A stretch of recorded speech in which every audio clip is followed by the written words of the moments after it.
Hello ಎಲ್ರಿಗೂ ನಮಸ್ಕಾರ. ಹಾಗೆ ಇವತ್ತಿನ ಬ್ಲಾಗಲ್ಲಿ ಮೊದಲನೇ ಮತ್ತು ಎರಡನೇ ಮಹಾಯುದ್ಧದ ಸಮಯದಲ್ಲಿ ಕೈದಿಗಳನ್ನ ಕೂಡಿ ಹಾಕುತ್ತಿದ್ದಂತಹ ಜೈಲುಗಳು, ಹಾಗೆ ಅವರಿಗೆ ಏನೆಲ್ಲ ಹಿಂಸೆ ಕೊಡ್ತಾಯಿದ್ರು, ಹಾಗೆ ಅವ್ರನ್ನ ತಳ್ತಾ ಇದ್ದಂತಹ ಕೆಲವು ಬಾವಿಗಳು, ಹಾಗೆ ಇಲ್ಲಿ ನಾನು ನಿಮಗೆ ತೋರಿಸ್ತಾ ಇರುವಂತಹದ್ದು ಪಾರ್ಟ್ 1, ಪಾರ್ಟ್ 2, ಪಾರ್ಟ್ 3 ಹೀಗೆ ತೋರಿಸ್ತೀನಿ. ಹಾಗೆ ಈ ಒಂದು ವಿಡಿಯೋದಲ್ಲಿ ಮೊದಲನೇ ಮತ್ತು ಎರಡನೇ ಮಹಾಯುದ್ಧದ ಸಂದರ್ಭದಲ್ಲಿ ಏನಾಗಿತ್ತು ಅನ್ನೋದನ್ನು ತಿಳಿಸೋದಕ್ಕೋಸ್ಕರ ಇವತ್ತಿನ ವಿಡಿಯೋನ ಮಾಡ್ತಾ ಇದ್ದೀನಿ.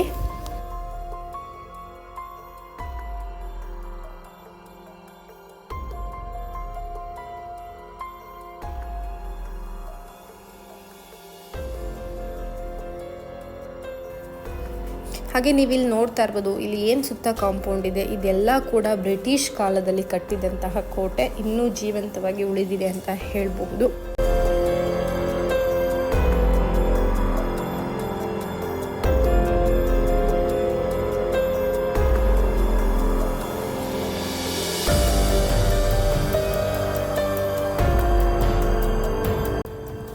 ಸಾವಿರದ 1872ರಲ್ಲಿ ಕಾಮನ್ವೆಲ್ತ್ ಸಮಾಧಿ ಅನ್ನೋದನ್ನು, ಯುದ್ಧ ಸಮಾಧಿ ಅನ್ನೋದನ್ನು ಬ್ರಿಟಿಷರು ಇಲ್ಲಿ ಸ್ಥಾಪನೆ ಮಾಡ್ತಾರೆ. ಇಲ್ಲಿ ಮೇಯ್ನಾಗಿ ನಾವು ನೋಡೋದಕ್ಕೆ ಹೋದರೆ 38 ಸಮಾಧಿಗಳು ಇದೆ. ಸೊ ಇಲ್ಲಿ ಸಾವಿರಾರು ಸಮಾಧಿಗಳು ಬೇರೆ ಬೇರೆ ನಾವು ನಿಮಗೆ ತೋರಿಸ್ತೀನಿ ವಿಡಿಯೋ ಒಳಗಡೆನ. ಅದಕ್ಕಿಂತ ಮುಂಚೆ ಈ ಒಂದು ಪ್ರದೇಶದ ಪರಿಚಯ ಮಾಡ್ತೀನಿ. ಸೊ ಇದು ಇರುವಂತಹದ್ದು ಸಿಟಿ ಮಧ್ಯ ಇರುವಂತಹ ಈ ಒಂದು ಪ್ಲೇಸು. ತುಂಬ ಜನಕ್ಕೆ ಇಲ್ಲಿ ಬರೋದಕ್ಕೆ ಅವಕಾಶನ ಕೊಡೋದಿಲ್ಲ, ಯಾಕಂದರೆ ಇದು ಬ್ರಿಟಿಷ್ ಕಾಲದಲ್ಲಿ ಕಟ್ಟಿದಂತಹ ಕೋಟೆ. ಸಂಪೂರ್ಣವಾಗಿ ಒಳಗಡೆ ಕೆಲವೊಂದು ಪ್ಲೇಸ್ ಹಾಳಾಗಿದೆ, ಬಟ್ ಕೆಲವೊಂದೊಂದು ಪ್ಲೇಸ್ ಇನ್ನೂ ಜೀವಂತವಾಗಿ ಉಳಿದಿದೆ. ಇಲ್ಲಿ ಜನಗಳು ಬರೋದಕ್ಕೆ ತುಂಬ ಅಂದರೆ ತುಂಬ ಭಯ ಪಡ್ತಾರೆ. ಇಲ್ಲಿ ಏನು ಕಾಣಿಸ್ತಾ ಇದೆ ಈ ಒಂದು ನದಿ. ಸೊ ಈಗ ಇದೆಲ್ಲ ಡಿಫೆನ್ಸ್ ಏನು ಅದರ ಸುಪರ್ದಿಗೆ ತೊಗೊಂಡಿರೋದ್ರಿಂದ ಕೆಲವೊಂದು ಸ್ವಲ್ಪ ಇದನ್ನು ಮೇಂಟೆನೆನ್ಸ್ ಮಾಡ್ತಾ ಇದೆ. ಅದರ್ವೈಸ್ ಇಲ್ಲಿ ಲೋಕಲೈಟ್ಸ್ ಏನಿದ್ದಾರೆ ಅವರಷ್ಟೇ ಇಲ್ಲಿ ಒಳಗಡೆ ಹೋಗಿ ಬರ್ತಾರೆ, ಬಟ್ ಯಾರೇ ಬಂದರೂ ಕೂಡ ಇಲ್ಲಿ ಹೋಗೋದಕ್ಕೆ ತುಂಬಾ ಭಯ ಪಡ್ತಾರೆ. ಹಾಗಿದೆ ಈ ಒಂದು ಕಾಡು ಪ್ರದೇಶ ಅಥವಾ ಪ್ಲೇಸು. ಇದು ಸಿಟಿ ಮಧ್ಯದಲ್ಲಿ ಏನಕ್ಕಿದೆ ಅಂತ ಹೇಳಿದರೆ, ಬ್ರಿಟಿಷರು ಆಗಿನ ಕಾಲದಲ್ಲಿ ಯುದ್ಧ ಸಮಾಧಿ ಅನ್ನೋದನ್ನು ಶುರು ಮಾಡ್ತಾರೆ.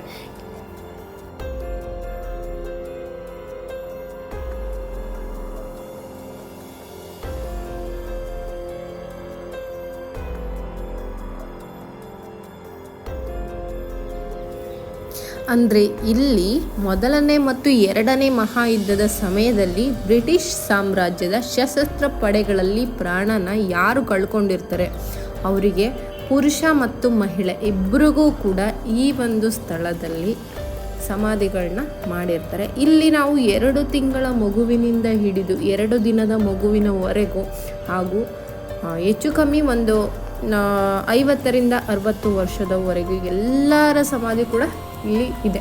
ತೋರಿಸ್ತೀನಿ ನಿಮಗೆ ವಿಡಿಯೋದಲ್ಲಿ ಮುಂದೆ. ಹಾಗೆ ಇಲ್ಲಿ ಇನ್ನೊಂದು ಏನು ಅಂತ ಅಂದರೆ, ಇಲ್ಲಿ ಯಾವುದೇ ರೀತಿ ಅನ್ವೇಷಣೆಯನ್ನು ನಡೆಸೋ ಹಂಗಿಲ್ಲ. ಸೊ ಇದು ಅನ್ವೇಷಣೆ ನಡೆಸದ ಒಂದು ಪಾರಂಪರಿಕ ತಾಣ ಈ ಒಂದು ಅಲಹಾಬಾದ್ನ ನ್ಯೂ ಕಂಟೋನ್ಮೆಂಟ್ ಪ್ರದೇಶ ಅಥವಾ ಕಾಮನ್ವೆಲ್ತ್ ಯುದ್ಧ ಸಮಾಧಿ ಅಂತ ಕರೀತಾರೆ. ಈಗಲೂ ಕೂಡ ಇಲ್ಲಿ ಇರುವಂತಹ ಬಾವಿನಲ್ಲಿ ತುಂಬ ಜನ ಏನು ಆ ಟೈಮಲ್ಲಿ ಪ್ರಾಣತ್ಯಾಗ ಮಾಡಿರ್ತಾರೆ, ಅಂದರೆ ಚಿತ್ರಹಿಂಸೆ ಕೊಟ್ಟು ಯಾರನ್ನು ಸಾಯಿಸಿರ್ತಾರೆ ಬಾವಿಗೆ ತಳ್ಳಿ, ಅವರ ಒಂದು ಈಗಲೂ ಕೂಡ ಸ್ಕೆಲಿಟನ್ಗಳು ಅಲ್ಲಿ ಸಿಗುತ್ತೆ. ಮತ್ತು ಕೆಲವೊಂದಷ್ಟು ಚಿತ್ರಹಿಂಸೆ ಕೊಟ್ಟಿರುವಂತಹ ಜೈಲುಗಳು ಕೂಡ ಇಲ್ಲಿ ನಾವು ನೋಡ್ಬೋದು. ಸೊ ಬನ್ನಿ ಈಗ ತೋರಿಸ್ತೀನಿ ನಾನು ನಿಮಗೆಲ್ಲ 1 by 1 ಹೇಗಿದೆ ಅಂತ ಹೇಳಿ.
ಹಾಗೆ ಇಲ್ಲಿ ಗೌರವದ ಸಂಕೇತವಾಗಿ ಇಲ್ಲಿ ಏನು ಸಮಾಧಿ ಮಾಡಿದ್ದಾರೆ, ಸೊ ಅವರಿಗೆ ಒಂದು ಗೌರವವನ್ನು ಸೂಚಿಸುವ ಸಂಕೇತವಾಗಿ ಇಲ್ಲಿ ಏನು ನಾವು ನೋಡ್ತಾ ಇದ್ದೀವಿ, ಸಮಾಧಿ ಪ್ಲ್ಯಾಟ್ಗಳಿರ್ಬೋದು ಅಥವಾ ಅದ್ರ ವಿನ್ಯಾಸಗಳಿರ್ಬೋದು ಅಥವಾ ಎಡ್ ಸ್ಟೋನ್ಗಳಿರ್ಬೋದು, ಸೊ ಇವೆಲ್ಲ ಎಡ್ ಸ್ಟೋನ್ಗಳನ್ನ ಹೋಲುತ್ತೆ. ಇಲ್ಲಿ ನಾವು ನೋಡ್ತಿರ್ಬೋದು ದಾಖಲೆ ಪ್ರಕಾರ ಇಲ್ಲಿ 38 ಸಮಾಧಿಗಳನ್ನ ಹೈಲೈಟ್ ಮಾಡಿದ್ದಾರೆ. ಸೊ ಅದಕ್ಕಿಂತ ಹೆಚ್ಚು ಸಾವಿರಾರು ಸಮಾಧಿ ಇದ್ರ ಒಳಗಡೆ ಇದೆ. ಹಾಗೆ ಇಲ್ಲಿ ಈಗಲೂ ಕೂಡ ಹೊರದೇಶಗಳಿಂದ ಬಂದು ತಮ್ಮ ಪೂರ್ವಜರು ಏನಾದರೂ ಇಲ್ಲಿ ಇದ್ದಾರಾ ಅಥವಾ ಈ ಒಂದು ಸಮಾಧಿಗಳಲ್ಲಿ ಇದ್ದಾರಾ ಅನ್ನೋ ಒಂದು ಕೆಲವೊಂದು ಅನ್ವೇಷಣೆಗಳು ನಡೀತಾ ಇರುತ್ತೆ. ಸೊ ಅವರು ಯಾರಿದ್ದಾರೆ, ಸೊ ಅವರ ಒಂದು ಸಂಬಂಧಿಕರು ಬಂದು ಇಲ್ಲಿ ಈಗಲೂ ಕೂಡ ಪೂಜೆನ ಮಾಡ್ಕೊಂಡು ಹೋಗ್ತಾರೆ. ಸೊ ತುಂಬ ಜನ ಗೊತ್ತಿರೋರು ಮಾಡ್ತಾರೆ. ಸೊ ಗೊತ್ತಿಲ್ಲದೆ ಇರುವಂತಹವರು ಇದ್ದಾರೆ ಅಂತ ಹೇಳಿಬಿಟ್ಟು ಅವ್ರಿಗೆ ವಿಷಯ ಗೊತ್ತಾದಾಗ ಅವರು ಬಂದು ಇಲ್ಲಿ ಹುಡುಕಿ ನೋಡಿಕೊಂಡು ಹೋಗ್ತಾರೆ. ಇಲ್ಲಿ ಯಾವುದೇ ರೀತಿ ಅಂದರೆ ಇದನ್ನು ಅಗೆದು ಅಥವಾ ಸಮಾಧಿ ಒಳಗಿಂದ ಬಾಡಿನ ತೆಗೆದು ಆ ರೀತಿ ಅನ್ವೇಷಣೆ ಮಾಡೋದಕ್ಕೆ ಯಾವುದೇ ರೀತಿ ಅವಕಾಶನ ಇಲ್ಲಿ ಸರ್ಕಾರ ಕಲ್ಪಿಸಿಲ್ಲ.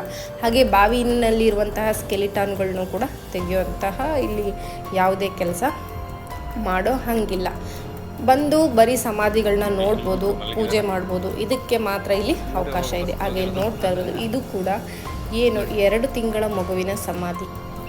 ಆ ಟೈಮಲ್ಲಿ ಯಾರ್ಯಾರು ಯುದ್ಧಕ್ಕೋಸ್ಕರ ಮಡಿದಂತಹ ಕೆಲವು ಸಮಾಧಿಗಳನ್ನ ಇಲ್ಲಿ ಸ್ಮರಣಾರ್ಥವಾಗಿ ಮಾಡಿದ್ದಾರೆ. ಹಾಗೆ ಆ ಟೈಮಲ್ಲಿ ಕೆಲವನ್ನ ಚಿತ್ರಹಿಂಸೆ ಕೊಟ್ಟು ಕೂಡ ಸಾಯಿಸಿರುವಂತಹ ಕೆಲವೊಂದು ಏನಂತೀವಿ ಅವ್ರದ್ದು ಒಂದು ಬಾವಿ ಇರ್ಬೋದು, ಸೊ ಅದು ಜೈಲು ಇರ್ಬೋದು, ಅದನ್ನೆಲ್ಲ ನಾನು ನೆಕ್ಸ್ಟ್ ಬ್ಲಾಗಲ್ಲಿ ನಾನು ನಿಮಗೆ ತೋರಿಸ್ತೀನಿ.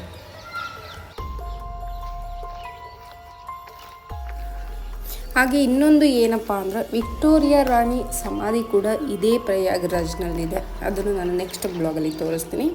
ಮತ್ತು ವಿಕ್ಟೋರಿಯಾ ರಾಣಿ ಸಂಬಂಧಿಕರು ಏನಿದ್ದಾರೆ, ಸೊ ಅವರ ಸಮಾಧಿ ಕೂಡ ಇದೇ ಒಂದು ಪ್ಲೇಸಲ್ಲಿದೆ. ಇಲ್ಲಿ ಆಲ್ಮೋಸ್ಟ್ ಅವ್ರ ಕಡೆಯವರೆಲ್ಲ ಬಂದು ಇಲ್ಲಿ ಪೂಜೆ ಮಾಡೋದಿರ್ಬೋದು, ನಮಸ್ಕಾರ ಮಾಡೋದಿರ್ಬೋದು ಇಂದಿಗೂ ಕೂಡ ನಡೆಯುತ್ತೆ. ನಾನು ಆಗಲೇ ಹೇಳ್ದಂಗೆ ಇಲ್ಲಿ ಯಾವುದೇ ಅನ್ವೇಷಣೆ ನಡೆಯೋದಕ್ಕೆ ಅವಕಾಶ ಇಲ್ಲ. ಅದನ್ನು ಬಿಟ್ಟರೆ ಎಲ್ಲರೂ ಕೂಡ ಇಲ್ಲಿ ಬಂದು ನೋಡ್ಕೊಂಡು ಹೋಗುವಂತಹ ಅವಕಾಶ ಇದೆ. ಅದು ಪ್ರವಾಸೋದ್ಯಮ ಇಲಾಖೆಯಿಂದ ಅವರು ಬಂದರೆ ಮಾತ್ರ ಇಲ್ಲಿ ನೋಡೋದಕ್ಕೆ ಅವಕಾಶವಿದೆ. ಹಾಗೆ ಇದ್ರ ಮೇಂಟೆನೆನ್ಸ್ ಎಲ್ಲ ಕೂಡ ಇವಾಗ ಡಿಫೆನ್ಸ್ ಅವರು ತೊಗೊಂಡಿದ್ದಾರೆ. ಬಟ್ ಈಗ ಇದನ್ನು ನೋಡ್ಕೊಳ್ಳೋದಕ್ಕೆ ಅಲ್ಲಿ ಒಂದಷ್ಟು ಜನನ ಇಟ್ಟು ಇದನ್ನು ಮೇಂಟೈನ್ ಮಾಡ್ತಾ ಇದ್ದಾರೆ. ಕೆಲವೊಂದೊಂದು ಸಮಾಧಿ ತುಂಬಾ ಚೆನ್ನಾಗಿ ಮೇಂಟೈನ್ ಮಾಡ್ತಿದ್ದಾರೆ. ಮತ್ತು ಏನು ಸೈನಿಕರು ಮತ್ತು ಆ ಟೈಮಲ್ಲಿ ಯಾರ್ಯಾರು ಪ್ರಾಣತ್ಯಾಗ ಮಾಡಿದ್ದಾರೆ, ಸೊ ಮುಖ್ಯವಾದಂತಹ ಗಣ್ಯ ವ್ಯಕ್ತಿಗಳನ್ನ ಕೂಡ ತುಂಬಾ ಚೆನ್ನಾಗಿ ಮೇಂಟೈನ್ ಮಾಡಿದ್ದಾರೆ. ಇದು ತುಂಬಾ ದೊಡ್ಡ ಕಾಡಾಗಿರೋದ್ರಿಂದ ಪಾಪ ಮೇಂಟೈನ್ ಮಾಡೋದಕ್ಕೂ ಅವ್ರಿಗೂ ಕೂಡ ಕಷ್ಟ ಆಗುತ್ತೆ ಅಂತ ಹೇಳ್ಬೋದು.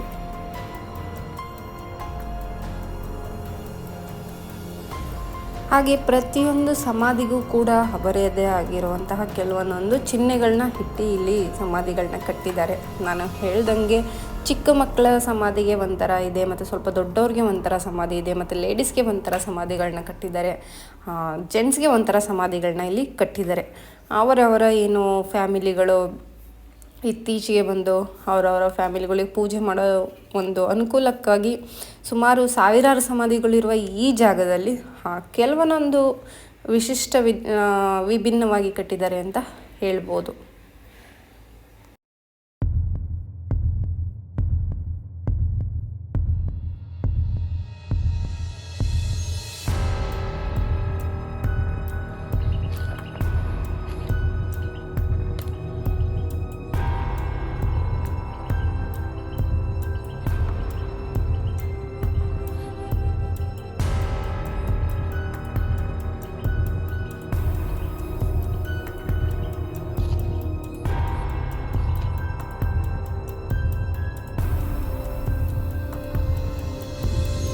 ಹಾಗೆ ಇಲ್ಲಿ ನಾವು ಬಾವಿಗಳನ್ನ ನೋಡ್ಬೋದು. ಇಲ್ಲಿ ನೋಡ್ತಾ ಇರ್ಬೋದು. ನಾನು ಇಲ್ಲಿ ನೆಕ್ಸ್ಟ್ ವಿಡಿಯೋದಲ್ಲಿ ಇದನ್ನು ನಾನು ಕ್ಲಿಯರಾಗಿ ಹಾಕ್ತೀನಿ. ಇದೇ ಒಂದು ಬಾವಿ ಒಳಗಡೆ ತುಂಬ ಹಲವಾರು ಸ್ಕೆಲಿಟಾನ್ಗಳಿದೆ ಮತ್ತು ಚಿತ್ರಹಿಂಸೆ ಕೊಡ್ತಾ ಇದ್ದಂತಹ ಜಾಗಗಳು ಕೂಡ ಇದೆ.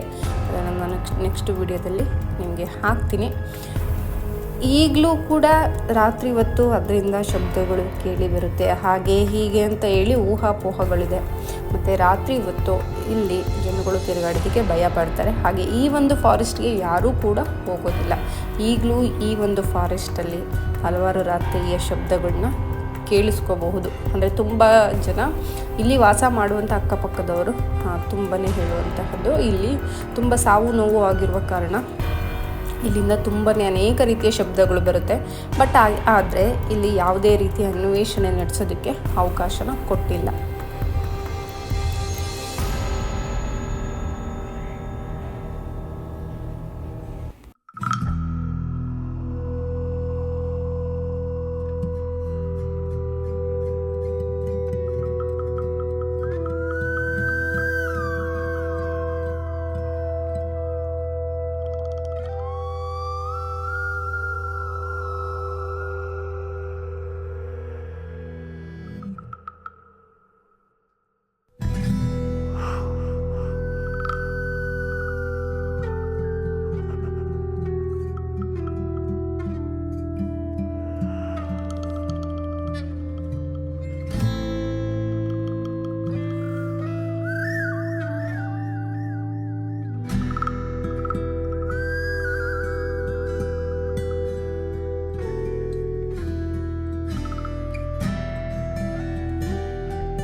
ಹಾಗೆ ಇಲ್ಲಿ ಏನು ಐರಿಷ್ ಸಂವಿಧಾನ ಅಥವಾ ಕಾನ್ಸ್ಟಿಟ್ಯೂಷನ್ ಅಂತ ಕರಿತೀವಿ, ಸೊ ಆ ರೀತಿ ಇಲ್ಲಿ ಕೆಲವೊಂದೊಂದು ಸಮಾಧಿಯ ಒಳಗಡೆನೆ ಎಲ್ಲರನ್ನೂ ಒಟ್ಟಿಗೆ ಹಾಕಿ ಇರುವಂತಹದ್ದು ಕೂಡ ಇದೆ. ಇಲ್ಲಿ ನೀವು ನೋಡ್ತಿರ್ಬೋದು, ಸೊ ಮಕ್ಕಳು ನೇಮ್ ಇದೆ ಮತ್ತು ಲೇಡೀಸ್ ನೇಮ್ ಇದೆ. ಹಾಗೆ ಇದನ್ನೆಲ್ಲ ಈ ರೀತಿ ಒಂದೇ ಒಂದು ಸಮಾಧಿ ಒಳಗಡೆ ಸೊ ಮಾಡಿರೋ ಅಂಥದ್ದು ಇಲ್ಲಿ ನಾವು ನೋಡ್ಬೋದು. ಹಾಗೆ ಡಿಫೆನ್ಸಲ್ಲಿ ಇರುವಂತಹ ಕೆಲವೊಂದು ಏನು ಗವರ್ನರ್ ಇರ್ಬೋದು ಅಥವಾ ಕ್ಯಾಪ್ಟನ್ ಇರ್ಬೋದು ಅಥವಾ ಏನು ಲೆಫ್ಟಿನೆಂಟ್, ಇವ್ರನ್ನೆಲ್ಲ ಒಂದೊಂದು ಸಮಾಧಿಯಲ್ಲಿ ಇವ್ರಿಗೆ ಗೌರವಾರ್ಥವಾಗಿ ಮಾಡಿದರೆ, ಇನ್ನು ಉಳಿದಂತಹ ಯಾರು ಯುದ್ಧದಲ್ಲಿ ಸಾವನ್ನಪ್ಪಿರ್ತಾರೆ, ಸೊ ಮಕ್ಕಳು, ಲೇಡೀಸು ಮತ್ತು ಯಾರೇ ಬಾಯ್ಸ್ ಇರ್ಬೋದು, ಸೊ ಎಲ್ಲರೂ ಇವ್ರದ್ದೇ ಆಗಿರುವಂತಹ ಈ ರೀತಿ ದೊಡ್ಡ ದೊಡ್ಡ ಸಮಾಧಿನ ತೆಗೆದು ಇದರಲ್ಲಿ ಅಷ್ಟು ಜನ 50ರಿಂದ 60 ಜನನ ಒಟ್ಟಿಗೆ ಒಂದೇ ಸಮಾಧಿಯಲ್ಲಿ ಮಾಡಿ ಅವರು ಈ ರೀತಿ ದೊಡ್ಡದು ಒಂದು ಸ್ಟ್ಯಾಚ್ಯೂನ ನಿಲ್ಲಿಸಿರ್ತಾರೆ. ಮತ್ತು ಅದೇ ಒಂದು ಸ್ಟ್ಯಾಚ್ಯೂನಲ್ಲಿ ಅವರವರ ಹೆಸರು, ಏಜು ಎಲ್ಲವನ್ನು ಕೂಡ ಇಲ್ಲಿ ಬರೆದಿರ್ತಾರೆ. ಹಾಗೆ ಇಲ್ಲಿ ನೋಡ್ತಿರ್ಬೋದು ಒಂದೊಂದು ಸಮಾಧಿಗೂ ಕೂಡ ಆದರೆ ಅದು ವಿಶಿಷ್ಟ ಚಿಹ್ನೆ ಇದೆ. ಅಂದರೆ ಅವ್ರು ಏನು ಕೆಲಸ ಮಾಡ್ತಿದ್ರು, ನೇವಿ ಅವ್ರಿಗೆ ನೇವಿ ಚಿಹ್ನೆ ಇದೆ, ಆರ್ಮಿ ಅವ್ರಿಗೆ ಆರ್ಮಿ ಚಿಹ್ನೆ ಇದೆ, ಮತ್ತು ಅವ್ರದ್ದೇ ಆಗಿರೋಂಥ ವಿಶಿಷ್ಟ ಚಿಹ್ನೆಗಳನ್ನ ಕೊಟ್ಟು ಇಲ್ಲಿ ಸಮಾಧಿ ಮಾಡಿದ್ದಾರೆ. ಇದೊಂದು ವಿಶೇಷ ಅಂತ ಹೇಳ್ಬೋದು.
ಹಾಗೆ ಇಲ್ಲಿ ವಿಶೇಷತೆ ಏನು ಅಂದರೆ ಸುತ್ತಮುತ್ತ ಕಾಡಿರೋ ಕಾರಣ ಯಾರೇ ಒಳಗಡೆ ಬಂದರೂ ಕೂಡ ಒಂದು ಸಮಾಧಿ ಇರುವ ಸ್ಥಳಕ್ಕೆ ಹೋಗ್ತಾ ಇದ್ದೀವಿ ಅಂತ ಅನಿಸೋದಿಲ್ಲ. ಸೊ ಅಷ್ಟು ಪ್ರಶಾಂತತೆಯಿಂದ ಇದೆ ಈ ಒಂದು ಸಮಾಧಿಯ ಸ್ಥಳ. ಹಾಗೆ ವೆದರ್ ಅಂತೂ ತುಂಬಾ ಪೀಸ್ಫುಲ್ಲಾಗಿದೆ ಅಂತ ಹೇಳ್ಬೋದು. ಒಳಗಡೆ ಬರ್ತಾ ಬರ್ತಾ ಎಂಥವರಿಗೂ ಕೂಡ ಭಯ ಶುರುವಾಗುತ್ತೆ, ಆ ರೀತಿ ಇದೆ ಈ ಕಾಡು. ಹಾಗೆ ಈ ಕಾಡಲ್ಲಿ ತುಂಬಾ ಕಾಡು ಪ್ರಾಣಿಗಳಿದೆ. ಸಿಟಿ ಮಧ್ಯ ಇದ್ದರೂ ಕೂಡ ಇದು ಕಾಡು ಪ್ರಾಣಿಗಳಿಂದ ಇದೆ. ಆ್ಯಕ್ಚುಲಿ ನಾನು ನೋಡ್ದಂಗೆ ಇಲ್ಲಿ ನಾನು 2 ಜಿಂಕೆಗಳನ್ನ ನೋಡಿದ್ದೀನಿ ನಾನು ಕಣ್ಣಾರೆ. ಅದಾದಮೇಲೆ ನವಿಲುಗಳು ಮತ್ತು ಅದೇನು ಮುಳ್ಳಂದಿ ಬರುತ್ತಲ್ಲ, ಸೊ ಅದು ಆ್ಯಕ್ಚುಲಿ ನೋಡಿದ್ದು ನಾನು. ಹಾಗೆ ತುಂಬ ಜನ ಹೇಳೋ ಪ್ರಕಾರ ಏನು ಈ ಕಾಂಪೌಂಡ್ ಇದೆ ಇದರ ಒಳಗಡೆ ಯಾವುದೇ ರೀತಿ ಸಾವು ಆಗಲ್ಲ. ಅಂದರೆ ಯಾವುದೇ ರೀತಿ ಇದ್ರೊಳಗಡೆ ಕೊಲೆ ಅಥವಾ ಸುಲಿಗೆ ಈ ರೀತಿ ಯಾವುದೂ ಆಗಲ್ಲ. ಮತ್ತು ಕಾಡು ಪ್ರಾಣಿಗಳಿಂದ ಯಾವುದೇ ತೊಂದರೆ ಕೂಡ ಇಲ್ಲಿ ಆಗಲ್ಲ. ಬಟ್ ನಾವು ಯಾವಾಗ ಈ ಕಾಂಪೌಂಡಿಂದ ಔಟ್ಸೈಡ್ ಹೋಗ್ತೀವಿ ಹೊರಗಡೆ, ಅಂದರೆ ಫಾರೆಸ್ಟ್ ಒಳಗಡೆ ಹೋಗ್ತೀವಿ, ಇದು ಆ್ಯಕ್ಚುಲಿ ಫಾರೆಸ್ಟ್ ಮಧ್ಯದಲ್ಲಿರೋದು. ಸೊ ಅದು ನಾವು ಅಲ್ಲಿಂದ ಸುತ್ತಕೊಂಡು ನಾನು ಸ್ಟಾರ್ಟಿಂಗ್ ವಿಡಿಯೋದಲ್ಲಿ ನೋಡಿದ್ರಲ್ಲ, ಇಲ್ಲಿಗೆ ಬರಬೇಕಂದ್ರೆ ಫಾರೆಸ್ಟ್ ಒಳಗಡೆ ಬರಬೇಕು. ಅಲ್ಲಿ ಆ ರೀತಿ ನಡೆಯುವಂತಹದ್ದು ಕೊಲೆಗಳು, ಕಳ್ತನ ಈ ರೀತಿ ಎಲ್ಲ ನಡೆಯುತ್ತೆ. ಬಟ್ ಇದರ ಒಳಗಡೆ ಇದುವರೆಗೂ ಯಾವುದೇ ರೀತಿ ಸಾವು ಆಗಲ್ಲ ಅಂತ ಇಲ್ಲಿಯ ಜನ ಒಂದು ನಂಬಿಕೆ ಇಟ್ಟಿದ್ದಾರೆ. ರಾತ್ರಿ ಹೊತ್ತು ಸೌಂಡ್ ಎಲ್ಲ ಕೇಳಿಸಿದ್ರೂ ಭಯ ಪಡ್ತಾರೆ. ಬಟ್ ಈ ಒಂದು ಸಮಾಧಿ ಇರುವಂತಹ ಸ್ಥಳಗಳಲ್ಲಿ ಯಾವುದೇ ರೀತಿ ಸಾವಾಗಲ್ಲ ಅನ್ನೋದು ಇಲ್ಲಿಯವರ ಒಂದು ನಂಬಿಕೆ. ಹಾಗೆ ಯಾರು ಈ ಸಮಾಧಿಗಳನ್ನ ಅಗಿಯೋದಾಗಲಿ ಅಥವಾ ಚಿನ್ನ ಮತ್ತು ದುಡ್ಡಿನ ಆಸೆಗೋಸ್ಕರ ಯಾರು ಇಲ್ಲಿ ಆ ರೀತಿ ಕೃತ್ಯನ ಮಾಡ್ತಾರೆ, ಸೊ ಅವರ ಒಂದು ದೇಹ ಸಿಗೋದು ನೆಕ್ಸ್ಟು ಬಾವಿನಲ್ಲೇ. ಹಾಗಾಗಿ ಸ್ವಲ್ಪ ಜನ ಏನು ಮಾಡ್ತಾರೆ, ಇಲ್ಲಿ ಕಳ್ತನ ಮಾಡೋದಿರ್ಬೋದು ಅಥವಾ ಇಲ್ಲಿ ಯಾವುದೇ ಒಂದು ಅನೈತಿಕ ಚಟುವಟಿಕೆ ನಡೆಯೋದು, ಸೊ ಈ ರೀತಿ ಯಾವುದನ್ನು ಇದರ ಒಳಗಡೆ ನಡೆಸೋ ಹಾಗಿಲ್ಲ. ಇಲ್ಲಿಯ ಗೌರ್ಮೆಂಟ್ ಕೂಡ ಇಲ್ಲಿ ಯಾವುದೇ ಎಕ್ಸ್ಪೆರಿಮೆಂಟ್ ಆಗಲಿ ಅಥವಾ ಅನ್ವೇಷಣೆ ನಡೆಸ್ತಾ ಇರೋ ಹಾಗೆ ಇಲ್ಲಿ ಒಂದು ಕಾನೂನಿನ ತಡೆಯಾಜ್ಞೆನ ತಂದಿದೆ. ಇಲ್ಲಿ ಎಲ್ಲರೂ ಕೂಡ ಬಂದು ನೋಡ್ಬೋದು ಅಥವಾ ಏನು ತಮ್ಮ ಸಂಬಂಧಿಕರಿದ್ದರೆ ಅವರಿಗೆ ಪೂಜೆನ ಸಲ್ಲಿಸ್ಬೋದು. ಅದು ಬಿಟ್ಟರೆ ಇಲ್ಲಿ ಯಾವುದೇ ಅಗಿಯೋದಾಗಲಿ ಅಥವಾ ಏನೇ ಮಾಡೋವಂಥದ್ದು ಇಲ್ಲಿನ ಪ್ರದೇಶದಲ್ಲಿ ಯಾವುದೇ ರೀತಿಯ ಅನೈತಿಕ ಚಟುವಟಿಕೆ ನಡೆಯೋ ಹಾಗಿಲ್ಲ. ಹಾಗೆ ಇಲ್ಲಿ ಈ ಕಡೆ ಬಂದರೆ ದೇಶಕ್ಕೋಸ್ಕರ ಯಾವ ಸೈನಿಕರು ಪ್ರಾಣತ್ಯಾಗವನ್ನು ಮಾಡಿರ್ತಾರೆ, ಸೊ ಅವ್ರಿಗೆ ಆದಂತಹ ಸಮಾಧಿಗಳು ಇಲ್ಲಿ ವಿಶೇಷವಾಗಿದೆ ಅಂತ ಹೇಳಬಹುದು. ಒಂದು ಗೌರವ ಸೂಚಿಸುವ ಸಂಕೇತವಾಗಿ 1914ರಿಂದಲೇ ಇದನ್ನು ಶುರು ಮಾಡಿದ್ದಾರೆ. ಅಂದರೆ ಎಷ್ಟು ಮೊದಲನೇ ಮತ್ತು ಎರಡನೇ ಮಹಾಯುದ್ಧ ಟೈಮಲ್ಲಿ ಎಷ್ಟು ಜನಗಳನ್ನ ಇಲ್ಲಿ ಸಮಾಧಿ ಮಾಡಿರ್ಬೋದು ಅಂತ ನಾವು ನೋಡಬಹುದು. ಯಾಕಂದರೆ ಈ ಒಂದು ಜಾಗ ಸೈನಿಕರು ಮತ್ತು ಮಹಿಳೆಯರು ಮತ್ತು 2 ದಿನದ ಮಗುವಿನಿಂದ ಹಿಡಿದು ಎಲ್ಲರಿಗೂ ಕೂಡ ಇಲ್ಲಿ ಅವಕಾಶನ ಕಲ್ಪಿಸಿದ್ದಾರೆ. 1 ಮತ್ತು 2ನೇ ಮಹಾಯುದ್ಧದಲ್ಲಿ ಯಾರೆಲ್ಲ ತಮ್ಮ ಪ್ರಾಣವನ್ನು ತ್ಯಾಗ ಮಾಡಿದ್ದಾರೆ, ಸೊ ಅವರಿಗೋಸ್ಕರ ಈ ಒಂದು ಸಮಾಧಿ ಇಲ್ಲಿ ಮಾಡಿದ್ದಾರೆ. ಯುದ್ಧ ಸಮಾಧಿ ಅಂತ ಕರೀತಾರೆ ಇದನ್ನು. ನೋಡಿ ಎಲ್ಲ ಲೈನಲ್ಲಿ ಇದೆ. ಸೊ ಈಗಲೂ ಹಾಗೆ 1ನೇ ಮತ್ತು 2ನೇ ಮಹಾಯುದ್ಧದ ಸಮಯದಲ್ಲಿ ಸೊ ಯಾರಾದರೂ ನಿಮಗೆ ಗೊತ್ತಿರುವಂತಹ ಸಂಬಂಧಿಕರು ಅಕಸ್ಮಾತಾಗಿ ಆ ಯುದ್ಧದಲ್ಲಿ ಅವರು ತೀರಿ ಹೋಗಿ ಅವರ ಒಂದು ಸಮಾಧಿ ಈ ಒಂದು ಅಲಹಾಬಾದಿನಲ್ಲಿ ಇದೆ ಅಥವಾ ಈ ಒಂದು ಪ್ರಯಾಗ್ರಾಜ್ನಲ್ಲಿ ಇದೆ ಅಂತ ನಿಮಗೆ ಏನಾದರೂ ಒಂದು ಸ್ವಲ್ಪ ಸುಳಿವು ಇದ್ದರೆ ಸಾಕು, ಇಲ್ಲಿ ನಿಮಗೆ ಬಂದು ನೋಡೋ ಅಂಥ ಅವಕಾಶನ ಇವರು ಮಾಡಿಕೊಟ್ಟಿದ್ದಾರೆ. ಸೊ ನೀವು ಆರಾಮಾಗಿ ಬಂದು ನೋಡ್ಕೊಂಡು ಹೋಗ್ಬೋದು. ಪ್ರವಾಸೋದ್ಯಮ ಇಲಾಖೆಗೆ ನೀವು ಜಸ್ಟ್ ಇನ್ಫಾರ್ಮ್ ಮಾಡಿದರೆ ಸಾಕು, ನಮ್ಮ ರಿಲೇಷನ್ ಇದೆ ಅಂತ ಹೇಳಿ ಅವರು ನಿಮ್ಮನ್ನು ಕರ್ಕೊಬಂದುಬಿಡ್ತಾರೆ. ಬಟ್ ನೀವು ಯಾರ ಬಗ್ಗೆ ತಿಳ್ಕೊಂಡು ಇಲ್ಲಿ ಬರ್ತೀರಾ, ಸೊ ಅವ್ರ ಬಗ್ಗೆ ಸಂಪೂರ್ಣವಾದ ಮಾಹಿತಿ ಇದ್ದರೆ ಮಾತ್ರ ನಿಮಗೆ ಇಲ್ಲಿ ಒಳಗಡೆ ಹೋಗೋದಕ್ಕೆ ಅವಕಾಶ ಇದೆ ಅಂತ ಹೇಳ್ಬೋದು.